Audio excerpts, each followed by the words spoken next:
Hello and welcome to the Discover History YouTube channel, and today we've been to two sites and given you two videos. So earlier on we did a video further up the wall, and we've now reached the Roman fort known as Calurnum.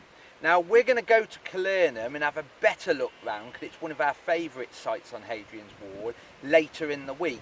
You might just be able to see the fort of Calurnum in the distance. Over the other side of the river there is the fort of Calurnum.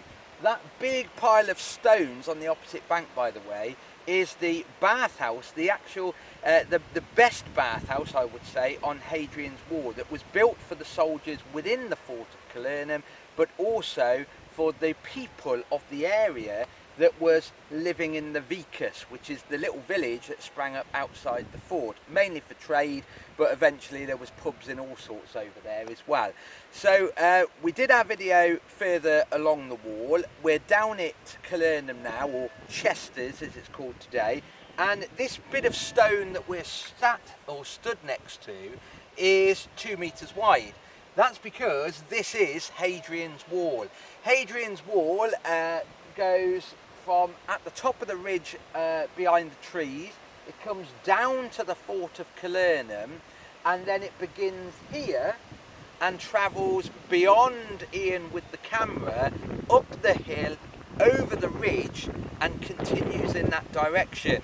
Now, we did the walk from Carraw to Sycamore Gap the other day, and it was rugged. It was a rugged landscape, and we walked predominantly next to this.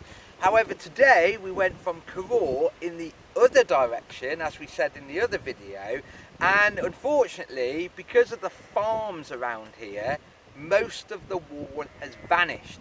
So amazingly, this is here, and you do have to look for it. Now, most people, when they come up to Hadrian's Wall, go to the main sites, including Birdoswald, including Corbridge, Chesters or Calurnum behind us, but a lot of people miss out this site. This site is owned by English Heritage, it's looked after by English Heritage, and it's actually one of the more, how can you put it really, it's a gem, a quiet secret gem that's not very well visited. And all you need to do is, when you come to Hadrian's Wall, if you get to Chesters, drive a little bit further down, there's a hotel on a bridge called the George, and then you just need to cross the road, walk through the gate, and you are down to this site here. And the amazing thing is, this is where Hadrian's Wall crosses a river. Now, the Romans were very clever people. They, for example, built the wall out of local stone. They made use of what was around them. And like I said, in some areas it's just turf and timber. They made use, for example, of the Wind Sill, that big volcanic crag, because they thought, well, no one's going to climb up that, surely. And the thing is, when they reach water, the Romans don't just go, damn, we've reached water, we can't have the wall crossing water.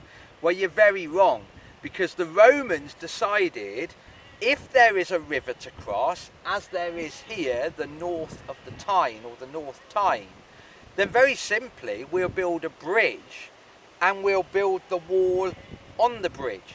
So as we always say, Hadrian's Wall is literally one continuous line that crosses the whole of the north, cutting off the civilized south with the barbarian north. Now, if you look behind me, where Hadrian's Wall comes down, what you will see just at the bottom there is a tower. That was the tower for the bridge end.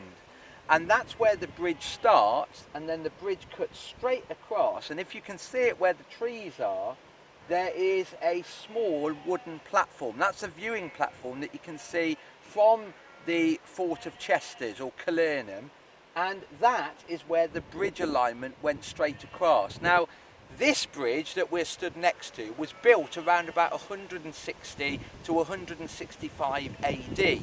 There was a wall and bridge here before that, but unfortunately, when the North Tyne got into flood, it washed the original bridge away. So this is actually bridge number 2. But this is a little gem that not many people come down to visit. And it's free. You can just park up, walk down the track, and you're at the bridging point of the Chesters Bridge. And just to describe what it would have been, you would have had the typical High Hadrian's Wall here, the bridge crossing over, and this wall would have continued over that bridge. So it is literally a continuation, like I said. And any supplies, for example, going to places like Housesteads in the distance, would have had to have come across here. It would have gone down the Roman road, across this bridging point here, and then over in that direction there. So hopefully you're enjoying these videos. Please comment. We're also going to add them to Facebook, Twitter and Instagram, and hopefully we're giving you a little insight to Hadrian's Wall, the northern boundary of the Roman Empire. Remember, anything in that direction, the other side of this is the Roman Empire. From this wall all the way over there is Roman. Same language, same currency, I would say the same gods, but to be fair, they were quite free on letting you do what you want to a certain degree. But from this point here down to North Africa is all Roman. It's amazing. At the moment, myself and Ian are north of the wall, which is a little bit dangerous if I'm honest, really. But luckily, we've got the Fort of Calernum at the back there. We will have a closer look at the Fort of Calernum later in the week, and that was the cavalry barracks or the cavalry fort in the area. So if we were Britons of the local tribe and we were hanging around here by the wall or looking at the bridge vestment behind, very simply we'll be probably told to go away. Very politely, I'm sure, by the Romans, very civilized people. We'll probably be told to go away from the Romans up on the wall, or they may send some cavalry from the fort there to make us run away, basically. And trust me, I would run away. If you've ever seen Roman cavalry, they are absolutely terrifying. Anyway, like I said, we've given you 2 videos today. It's a little treat for you. But the biggest treat for me and for you as well is this. The bridging point at Chester's Roman Fort. Absolutely amazing. Do come and visit it, and remember, support heritage now we are coming out of lockdown. Anyway, speak to you soon. Stay safe. Bye.